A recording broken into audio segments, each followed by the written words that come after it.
حبايب قلب البيبي شارك، اهلا ومرحبا بكم في فيديو جديد. النهارده هنتكلم عن تيست الكلور. دي قطره موجوده عندنا، تقدر تطلبها. هوريكم شكلها دلوقتي حالا. بصوا القطره بتبقى شكلها عامله زي دي كده اهي. دي بتحط عليها 4 نقط على غطا او غطاين من الميه اللي انت عايز تعملها تيست. فاحنا النهارده جايبين دي. البرطمان ده فيه ميه حنفيه عادي، والبرطمان التاني ده هنحط فيه ميه من الفلتر. ده اختراع انا عامله كده عشان برضك انتوا تبقوا تشوفوه. موصل على الفلتر الميه اللي عندي 5 شمعة، وعامل له هنا حنفيه طالع كده كوع في كوع. في دي مشتت كده بيطلع من ناحيتين زي ما انتم شايفين كده اهو، بيطلع من ناحيتين عشان يقلل ايه الميه اللي انا عايز اقللها. فكفايه كده.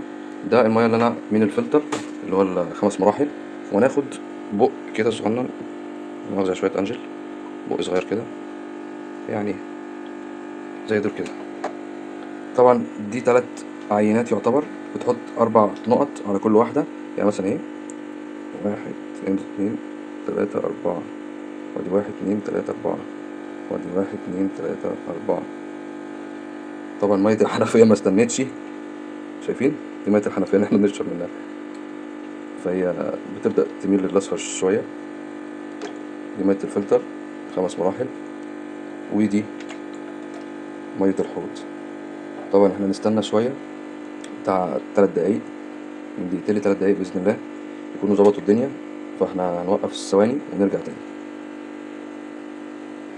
طبعا يعني ما كملناش دقيقتين، بس مية الحنفية باينة جدا اهي، بدأت تصفر. بس الحمد لله يعني نسبة الكلور مش واو، مش عالية أوي.